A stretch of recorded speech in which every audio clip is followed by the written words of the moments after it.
Así como Chile y Perú han tenido por muchísimos años un debate que de quién es el pisco sour, esto hace mucho tiempo quedó aclarado. Pero igual ha pasado con Bolivia y Perú. Bolivia siempre ha dicho que Perú le ha robado sus danzas. Y por eso ha habido un debate grandísimo que de quién realmente son estas danzas. Una de estas danzas muy populares llamada la Diablada. Pero sucede que hay un titular por aquí que dice: bolivianos lloran que la UNESCO le quita patrimonio cultural por acusar a Perú de plagio. Vamos a ver esta pequeña historia y al final del video dejo mi opinión. Recuerden apoyar al canal dejando su like, suscribiéndose. Vamos allá, mi gente. Ya tu chavo. Lamentablemente, los documentos presentados no son suficiente prueba de que el patrimonio sea boliviano. El carnaval tiene un origen mucho más antiguo, cuando perteneció a Perú. Oruro es peruano. Lamento el... Hoy les traigo un tema que,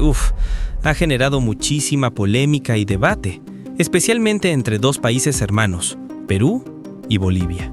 Vamos a sumergirnos en el fascinante mundo de las danzas del altiplano, esas que nos llenan de orgullo y color, pero que también han sido motivo de una fuerte tensión. Hablaremos del famoso Carnaval de Oruro y de la grandiosa festividad de la Virgen de la Candelaria en Puno. ¿A quién le pertenecen realmente danzas como la Diablada o la Morenada? ¿Son de Bolivia? ¿Son de Perú? ¿O la historia es mucho más compleja? Les voy a explicar todo de manera sencilla, clara y con todos los datos que necesitan para formar su propia opinión. El corazón del problema, el meollo del asunto, se centra en la declaratoria del Carnaval de Oruro como obra maestra del patrimonio oral e intangible de la humanidad por la UNESCO en el año 2001.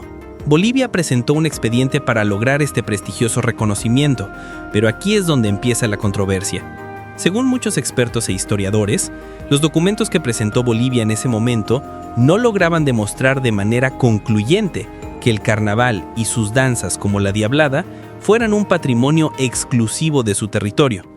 El origen de estas expresiones culturales es muchísimo más antiguo y complejo de lo que parece. La mayoría de los investigadores serios señalan que estas danzas no nacieron en un solo lugar, sino que se desarrollaron a lo largo y ancho de todo el altiplano andino. Y aquí viene un dato clave. Durante el periodo colonial, gran parte de esta vasta región, que hoy comparten Perú, Bolivia, Chile y Argentina, formaba parte de un único territorio administrativo, el Virreinato del Perú. Esto significa que las fronteras actuales no existían y las culturas y tradiciones fluían y se compartían libremente entre los pueblos aymaras y quechuas que habitaban la zona. Por eso el debate sobre el lugar exacto del nacimiento de la Diablada, la Morenada, los caporales y otras danzas icónicas está tan arraigado y ha generado una tensión muy grande entre ambos países que se aviva cada vez que se acerca una festividad importante. Ahora veamos qué dice la parte peruana. Desde Perú, la posición oficial y la de muchos historiadores es clara y contundente. La Diablada no pertenece exclusivamente a Bolivia. Es una danza con orígenes compartidos en la región del altiplano. Y no lo dicen por decir, se basan en una gran cantidad de pruebas.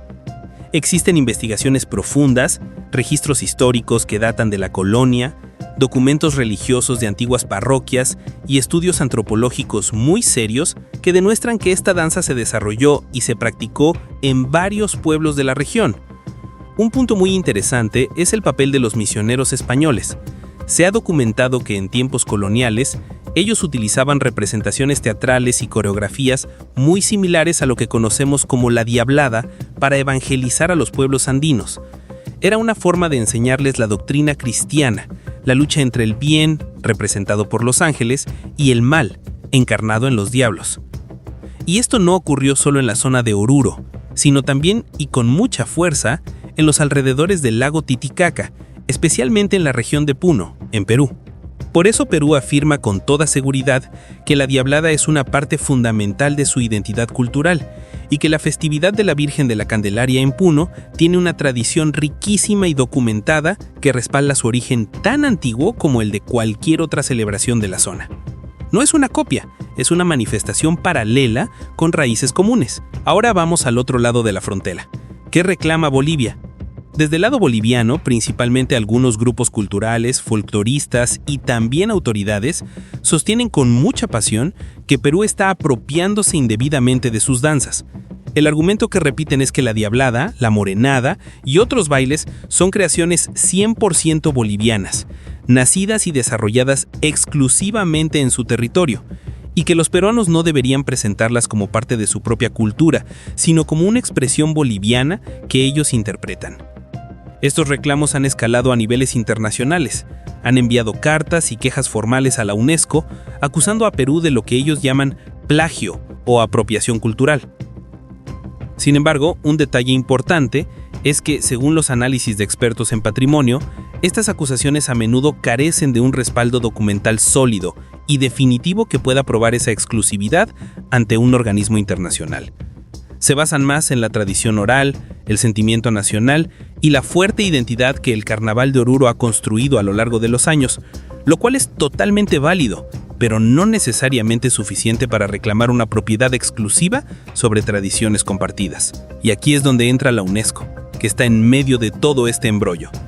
¿Qué opción está tomando la organización? Según la información que se ha filtrado y las declaraciones de sus representantes, la UNESCO ha sido bastante clara y diplomática. Su respuesta a los constantes reclamos de Bolivia es que, bajo las normativas internacionales que protegen el patrimonio cultural intangible, estos no tienen un fundamento sólido. Para la UNESCO, es evidente que las danzas del altiplano son manifestaciones culturales compartidas entre pueblos que tienen una historia, una lengua y unas tradiciones en común. La Convención para la Salvaguardia del Patrimonio Cultural Intangible del año 2003 no busca asignar derechos de propiedad exclusiva como si fuera una patente. Su objetivo es proteger y preservar las tradiciones vivas. Por lo tanto, la UNESCO no puede decirle a Perú, no pueden bailar diablada porque es de Bolivia. Eso iría en contra del espíritu mismo de la convención.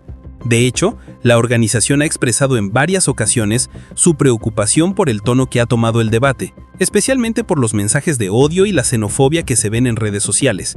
El llamado de la UNESCO es siempre a que la cultura sirva para unir a los pueblos, para celebrar la diversidad y la historia común, no para crear muros y divisiones. Para entender por qué no se puede hablar de un solo dueño, tenemos que profundizar en las raíces reales de estas danzas. Tomemos la diablada como ejemplo principal. No es solo un baile bonito, es una complejísima representación simbólica de la lucha cósmica entre el bien y el mal. Está llena de elementos religiosos católicos, pero también de mitos andinos prehispánicos y de una expresión artística desbordante.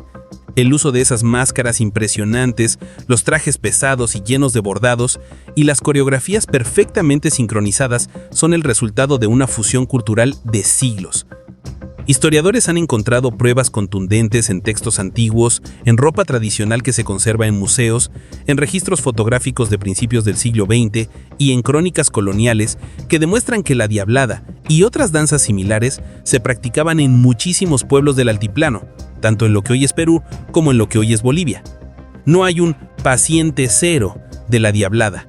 Personalmente, y esta es solo mi opinión, creo que las maravillosas danzas andinas son una herencia preciosa que une a todos los pueblos del altiplano.